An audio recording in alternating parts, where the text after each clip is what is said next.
The Great Crusade, produced by the Radio and Television Apostolate in cooperation with the St. Louis Review, presents Quiz the Catholic, a religious quiz program designed to lead men closer to God through a better understanding of things Catholic. Well, friends, this is Lee Cavanagh welcoming you once again to Quiz the Catholic. Now, in case you've seen our show before, thanks for looking in once again. In case this is the first time you've seen our program, a brief word of explanation about how we play Quiz the Catholic. Let's take a look over here. We have 5 categories of subjects that are used on the program. They may be religious objects or practices, events, personalities, or teachings. Now, we invite you folks looking in at home to send us a subject in one of these 5 categories, and we have a panel that tries to identify that subject within 3 minutes by asking questions capable of a yes or no answer. All they know is the category. Now, if you succeed in stumping the panel, you'll receive one of these beautiful statues of Our Lady of Television. But we'll tell you a little bit more about that later on in the program and how you can participate. Let's right now meet the members of our panel here on Quiz the Catholic today. At the extreme left of your television screen there, in fact, right smack in the middle of your television screen at this precise moment, is a gentleman named Mr. Tom O'Toole. He's with the Land Clearance for Redevelopment Authority for the City of St. Louis and in the real estate business. And, Tom, we're happy to see you here on Quiz the Catholic. Nice being here, Lee. How you going? Pretty well. You're kind of a junior member of the family. About how old now? About 3 or 4 weeks old? About 3.5, yeah. Is Tom O'Toole Jr. sleeping these days? In the daytime, when I'm not around, he sleeps very well. Well, that's about par for the course. And, Tom, that's sort of a sneaky way of moving over to your next partner in crime on the panel there this morning, Mr. Bob E. Cochran. And as I'm sure very, very many of our viewers know, Bob is one of the leading St. Louis amateur golfers, and he's a graduate of St. Louis University and starred on the Billiken basketball team when he was attending the university. And Bob Cochran, welcome to Quiz the Catholic. Thank you, Lee. I'm glad to be here. We sure hope you enjoy approximately the next 29 and a half minutes here on Quiz the Catholic, and we're real happy to have you. And right next to Bob Cochran, we have another lady who is with the Catholic Charities of the Archdiocese of St. Louis, Emily Coleman. Hi, Emily. Hello, Lee. How are you? Mighty fine. Good. We got some choice subjects this morning. Oh, I think I'll go home now. No, they're not quite that bad, but we have some real interesting ones. Well, next to Emily Coleman, we have our professor of English literature out of St. Louis University, Vic Staudt. Hello, Vic. Hi, Lee. Okay, shall we get right to work on yous guys at Why this not? point? Before we do that, it's a real privilege and a pleasure to introduce to all our viewers on Quiz the Catholic today our special priest guest, who is Father Raymond F. Rustige, the assistant pastor of St. Barbara's Parish here in St. Louis. Father Rustige, welcome to Quiz the Catholic. Thanks, Lee. It's really wonderful to be here. Well, good. And let's go right to work on our panel now. And the first subject we have is one sent in by Julia Ewers, I believe it is, E-W-E-R-S, of 2820 Magnolia in St. Louis. And this is an event. The day before Lent begins is called Shrove Tuesday. On this day, the early Christians were shriven. Now, that obsolete term means that they went to confession in preparation for Lent. It's on this day that the Mardi Gras celebration takes place, the last day of gaiety before the season of penance begins. Well, it says in the Bible, the last shall be first, so we're going to start down the end of the line there on this event with Mr. Vic Staudt. Okay, Lee, this event, is this a singular event? A singular event, no. Tom? This is a recurring event. It certainly is. And does this event recur every year? Yes, it does. And we can locate it on the calendar, right? We sure can. It's a religious event? Yep. Does it take place between January and June? It does take place in the religious calendar during that period. Is it connected in some way with Lent? Yes, it is. Does it precede Lent? Yes. Would this be the event of Mardi Gras, Fat Tuesday? Oh, it sure is. Boy, when did he do that? About 45 seconds here on Wonderful. Shrove Tuesday. Right, Father? Wasn't that Right. speedy That- going? That must be a new record, Lee, I'm sure. Well, Shrove Tuesday, as Tom has told us already, comes right before Lent. The very day before, we get the word Shrove Tuesday in our calendar from the idea of shriving, that is, to forgive or to confess. It seems in the early days of the church, people had the idea of going to confession to get off for a good start for our season of Lent. At the present time, of course, our Mardi Gras seems almost to go to the opposite extreme because everybody wants to get that last little bit of pleasure in before the hardships, the sacrifices of Lent. Perhaps we could, in our present day, hit a happy medium between sacrifice and also a little bit of pleasure. That is, not make Shrove Tuesday the very last down-the-line affair, but also to make it a day of preparation for the coming season of Lent. Fine, Father Rustige. Thank you very much. Well, that was fast work on that first one. Let's try another subject here now, which was sent to us by Mrs. Lucille Brown of 7015 Litzinger Road in St. Louis, and this is an object. The Monastery of St Bernard is located high in the Swiss Alps, and since the 10th century, the monks and their well-trained dogs have assisted travelers through these snowy mountains. These dogs were bred for endurance, alertness, and ability to withstand the cold, and today they bear the name of St Bernard, the founder of this alpine monastery. All right, Tom O'Toole, you done so grand on that first one. We're going to let you start off on this object. How's that? Not so hot. Is this object a specific object, Leopold? No. There are more than one of these. Bob Cochran? Can this object be found in church? It would be extremely rare, I think, Bob, and we're going to have to give you a no on that one. Emily? I would take it then that this object is not blessed. That's right. It is a group of objects, Yes, there are more than one of these in existence. not blessed. Is it used in any of the, well, for instance, would it be used during Mass? No. Vic? Does this object, this class of objects have a history, Lee, that goes back any distance? Well, I don't know what kind of distance you're talking about, sir, but I'll say yes to that. Well, would these objects have existed in biblical times? No. And they're certainly not, we wouldn't identify them as having existed then. Whatever that means. Would we identify them with a person or a type of person? Yes, we tie them in with certain types of people. I would say so. How about the clergy? The clergy, there is a certain identification with these objects, yes. Would, can I carry this object?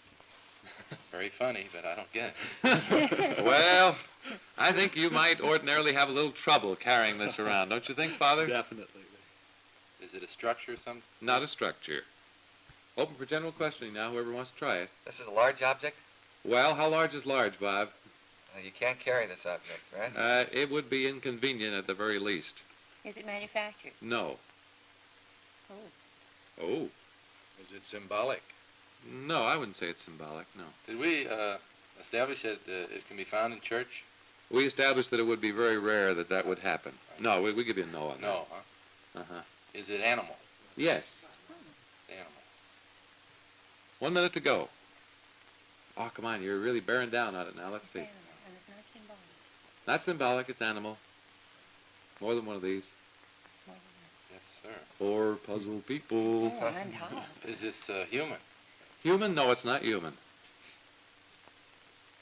Is it four-legged? Yes. And don't it's not symbolic? Not symbolic. There's more than one of these actually exist. Yes. Half a minute to go. Four-legged. Right. Lamb. Not a lamb.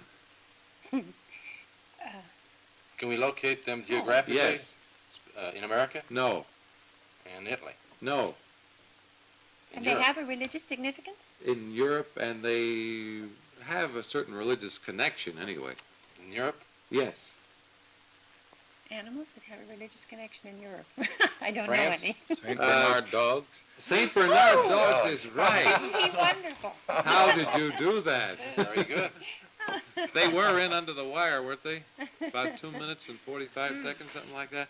St. Bernard dogs is exactly right, Vic. Right. I wonder if he's ever been lost in the Alps. No, but I've been thirsty. Right, well, this St. Bernard dog, of course, is one that was given to us, that is, was bred for us by this particular monastery in the Swiss Alps, and its main purpose was to rescue travelers. It seems that it has a very acute sense of smell, and in that way it is able to rescue people who otherwise might be unable to be found. This pass is covered with snow perpetually. It's a pass on the way to Rome. At the present time, of course, these rather large objects, as we mentioned, some of them go as much as 220 pounds, are used more as watchdogs, and because of their gentle disposition are very good pets. I wonder, I was thinking about this topic, if Christ might have had some idea, that is, if God, in giving us a creature such as this, great big hulk of 220 pounds and yet such a gentle disposition, didn't want to give us a creature in nature that gives us an example of how much is required, charity and kindness, gentleness. Fine, Father Rustige. Thank you very much. And I guess I'm not being especially charitable. I was laughing to myself at the idea of Tom O'Toole lugging one of these 220-pound characters around with him. Okay, let's go along now with another subject. Incidentally, this is one where we're not going to show you at home, on your television screen, just what the subject is. Kind of play along with the panel. You'll know exactly what they always know, what category the subject falls into. See if you can figure it out before they do. This is a subject sent in by Miss Helen Resnick of 1246 Purdue in University City, Missouri. This is a personality, and Emily Coleman, suppose we start with you. Is it a living personality? No. Vic? This person, sainted? No. No. Is this a specific person? Yes. And he's dead? Yes. And is he dead? Did he die prior to the year 1000 A.D.? No. Bob? Is this particular person died just recently? Well, how recent The is last recent? year? Within the last year, we'd have to say no, Bob. So we're open for general questioning now. Would we have known this personality in our own lifetime? You mean known him personally? No, I don't mean like I know Known you, of him? but I mean known of him. Yes, sure you would. Is he religious? Member of a religious order? Yeah. No. Member of the hierarchy? No. No. No. The clergy, then? Yes. Noted for, perhaps for writing? He, I think, Authoring? perhaps did some writing, but that would not be his chief claim to fame. Can we locate him here in our own city? No. Is he an American? Yes. United States citizen? I presume he was a United States citizen. I'm Live not in the sure of Middle that. West? Yes, he was. He was. For sure. Did he live in the Middle West? Yes. West of the Mississippi? Yes. And he died in the 1900s? Yes. Did he die prior to 1930? No. Prior to 1940? No. Try one more. I like those no answers when they don't count. Did he have anything to do with church music? With church music, no. We wouldn't identify him with that, at least. He was oh yes, I look good, I bet. Let's see, was he a, what do you call him? A chaplain? A military chaplain of some sort? Yeah. No, he was no one attached to the armed forces. 1 minute to go. We've kind of narrowed this, It's not St. Louis? Not St. Louis. Is it Chicago? Not Chicago. I bet you some of our folks at home have figured this out. I hope. In the I hope Archdiocese of somebody St. has. Louis? Not in the Archdiocese of St. Louis. Kansas City? Was he located in Kansas City? No, he was not, Bob. Did he die a violent death? No. No, he didn't. No. Half a minute to go. Did he die in the last 5 years? The last 5 years, no. Wow. He was not a priest. I don't think that has been established. He is a priest. He Yes. was a priest. Yes. He was a priest. Mm-hmm. He was a priest. And he was not a member of an order? That's right. Member of the clergy. He did do some writing, but he 10 seconds. Oh, Just this about. is terrific. You should know this. Take a fast try. Oh. 1 second, and time is up. You're going to hate yourself when I Oh, tell you that I bet. this was the very famous Father Flanagan. Oh, no. Yeah. Funny. Yes, I got into Kansas City anyway. I was on my way. You were on your way to Omaha, huh? I think I that hope there, somebody at home got it. I think that there are many people who are thinking of that famous line of Father Flanagan's that there is no such thing as a bad boy. That line, which has made him so famous, and certainly a teaching that he let live in his own life. Father Flanagan, actually, in 40 years, and he went from a loan of $90 with just a few boys up to the present-day Boys Town, which occupies 1,000 acres and has about a population of boys of approximately 1,000. certainly we can take this example which Father Flanagan has given to us. By the way, Lee, I didn't mean to sell Monsignor Flanagan short, but I don't think that Monsignors are usually looked upon as members of the hierarchy. Our ordinary understanding of the term is that of a bishop and above. Mm-hmm. That's what I wasn't too sure about there for a moment. Well, anyway, Miss Helen, this is one thing I am sure of, Miss Helen Resnick of 1246 Purdue in University City receives one of these beautiful statues of Our Lady of Television. Now, we'd like to suggest most sincerely that you folks at home sit down and try to think out some good subjects in one of those 5 categories: teachings, practices, objects, events, or personalities. Send them in with your name, and if they're used on the program and the panel does not succeed in identifying them within the allotted 3 minutes, then you will receive one of these statues of Our Lady of Television, the beautiful statue of the patroness of the Catholic radio and television apostolate. Now, where do you send your subjects? Just send them to Quiz a Catholic in care of the station you're watching right now. Quiz a Catholic in care of this station. So, come on, send us some subjects, will you? Let's keep this panel in hot water over here. And let's go to work on them now with a subject we got from a lady over in Belleville, Illinois. This is Mrs. Cyril Stauder of 325 North Church in Belleville, and this is a practice. Every witness who gives testimony in a court of law begins by placing his right hand on the Bible and swearing that what he is about to say is the truth. This Christian custom calls upon God to witness the truth of what is said. All right, for this practice, Tom O'Toole, suppose we start right at the head of the line here with you. All right, Lee, does this practice take place at a particular time? Particular time? No, I don't think we could tie it down that way. Bob Cochran? Does this particular practice involve physical action? Yes, there would be a sort of physical action involved. Is it done in church? No, it would not ordinarily. It would not happen in church. We'd have to give you a no on that and move along to Emily. Is it obligatory? You mean something that all Catholics have to do? Would do, yes. No, we couldn't classify it that way. Vic? This practice is not therefore standard practice for all Catholics. Is it restricted to any group of people like the clergy? No, it is not. So we're open for general questioning. 4 no's. Do you participate? Do I participate?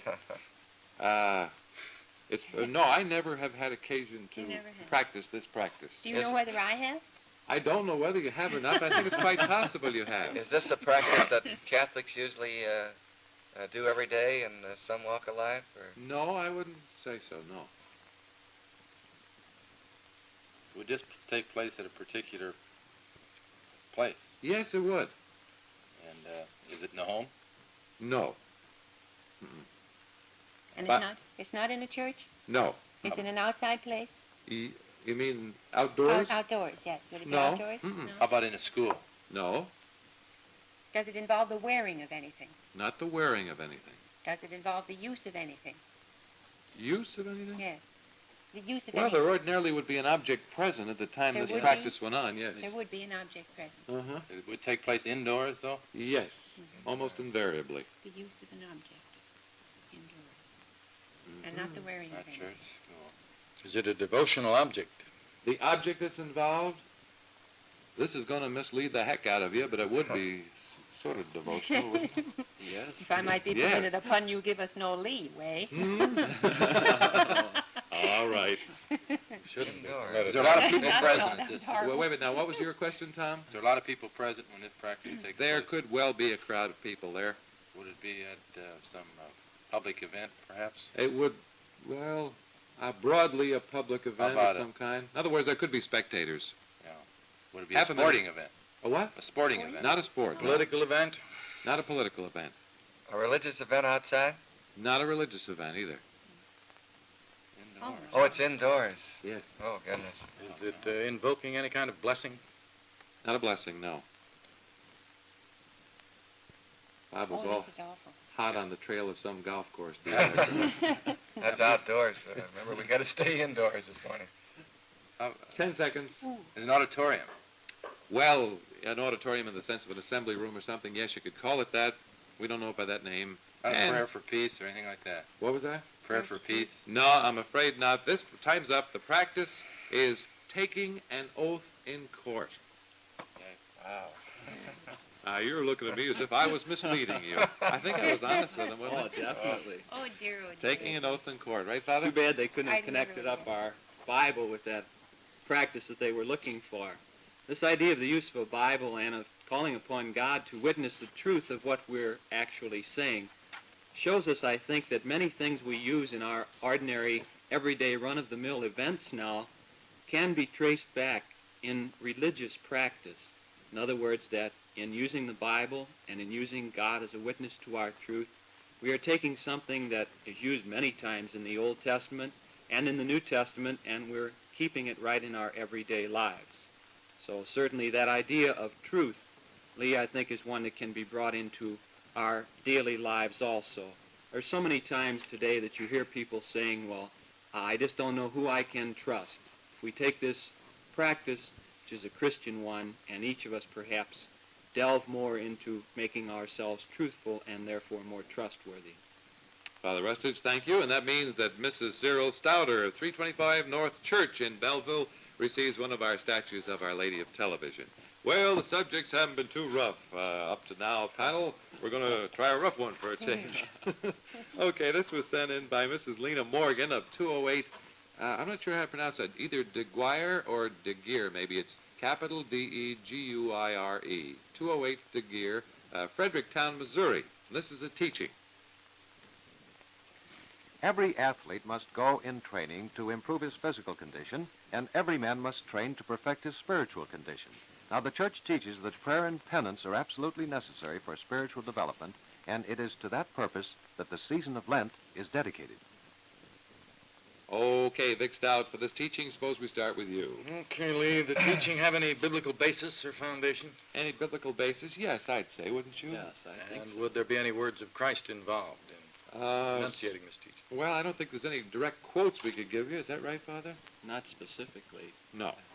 So It we is a have teaching of Christ. we'll let you go on. I mean, our Well, Lord I'd is rather you wouldn't, but as long as I'm on, why, this involve any obligation on the part of Catholics? Yes, And this obligation, does that involve any physical action?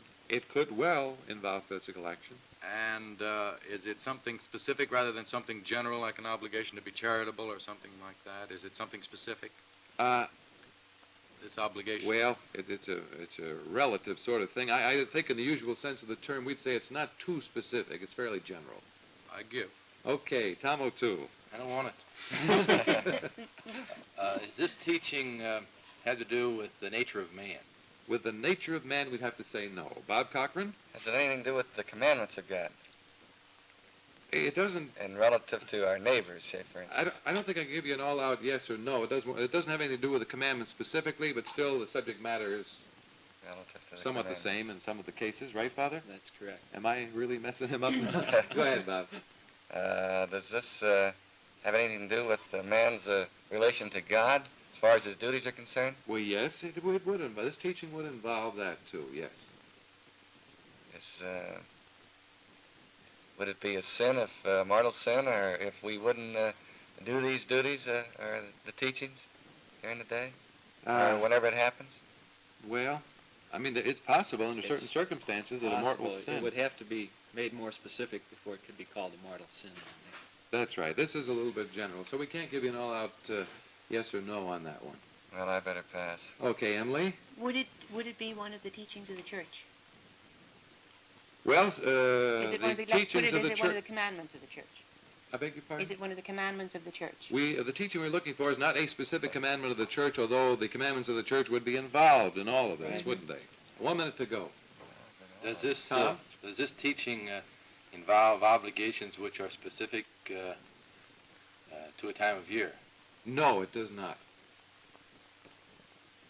Does there be any reference to any of the Beatitudes? No, that would not be involved here either. Half a minute to go. Does it have to do with man's final end? Indirectly, yes. Does this teaching have anything to do with the Blessed Mother? Not specifically, no. Is it in the Nicene Creed? Not specifically again, no. Something to do with man's final end. Well, it's something which in some way contributes You're to... sorry you said that now. 5 seconds. All right, Oh, rather. this is really... Oh, we're giving you a hard time this morning. Mhm. That's right. Our time is up, and that means that Mrs. Lena Morgan of Fredericktown, Missouri, receives the statue of Our Lady of Television for stumping our Quiz the Catholic panel on the subject, Prayer and Penance Are Necessary for Spiritual Development. That was easy, wasn't it, Father? Oh, I thought it was, Lee. We had it on the cards. You know, every time I think of this particular teaching of our church, in my own mind, I picture a football field. And right before the beginning of any school year, you see all the boys out there training, conditioning themselves, and so forth. And definitely, we who are going to play the game of life, and not just a few football games, should be willing to condition ourselves so that any time we meet with a particular temptation in our way of life, we'll be in the condition that will help us to meet it and be successful in that game. Well, fine, Father. I think the best thing for us to do now is tackle a couple of quickies here, huh? Right. And this That'll first... go off the air. Oh, let's not quit. We got a couple of minutes yet. This first quickie was sent in by Mrs. K. Bettal, I believe it is, Bettale, of 1536 Telegraph Road in Lee May, Missouri. You know, we don't show you on the screen at home what the subject is in a quickie. The panel just grabs it. This is a practice, and who wants to start off? Standard practice for all Catholics? Pretty much so, yes. In church? Yes. During any ceremony? Yes. Sacrifice of the Mass? No. Involve physical action? Yes. Is it a blessing of some sort? Is it, Not Father? properly a blessing. Not technically a blessing, no. Does it only occur occasionally? Yes. During 40 hours? No. During any of the Lenten series? Yes, it involves Lent. The distribution of ashes? You got it. That's it. Placing ashes on the forehead of Catholics. Well, fine. That happens on each Ash Wednesday at the beginning of Lent each year. Well, let's try another quickie. You did so well on that one. This one was sent in by Mrs. E. Renhoff of 211 South High Street in Belleville, Illinois. This is a personality, and who wants to tackle it? A living... Excuse me, Rick, a living personality? No. Sainted? Well, yes. Not in the sense of having been formally canonized by the church. Is that right, Father? That's right. Fair answer. So we'll say no. Ha ha. Ha-ha, that's not a fair answer, ha-ha. Did you say living? The answer is no. Biblical? Mentioned in the Bible? Yes. Old New Testament? Old Testament? Member of an order? No to you, Bob. And Old Testament, yes. Yes. Mm-hmm. Was he a man? No. Yeah. No. About 10 seconds to go here now. The woman. Miriam? No. Moses' sister? No. Take place prior to the time of Moses? No, you're so far, I'm going to have to call time on you and send a statue to Mrs. Renhoff for the personality is St. Michael the Archangel. Oh, dear. Wow. And I didn't think you were going to get it in another 10 seconds. We got to get off the air here real quick. All I want to do is say thanks, first of all, to you, Father Raymond Rustige of St. Barbara's Parish in St. Louis for being on the program this morning. Hope you enjoyed it. I want to say thanks to the members of our panel over here. First of all, Tom O'Toole, Thank and you, Bob Lee. Cochran, Thank you, Lee. Emily Coleman, Thank you. and Vic Staudt. And a final word to all of you who'd like to take part in the program. Don't forget to send us subjects. Send them to the station you're watching right now, the Quiz a Catholic. Now, this is Lee Cavanagh thanking you for being with us on Quiz a Catholic.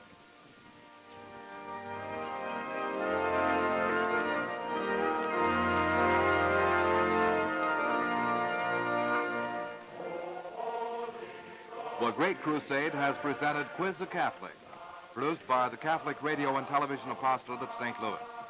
The Great Crusade is brought to you each Sunday through the cooperation of the St. Louis Review and station KWK-TV. Production staff for the Great Crusade includes Father Francis J. Matthews, Catherine Walsh, and Jim Hennessy. Join us next week when the Great Crusade will again present Quiz a Catholic.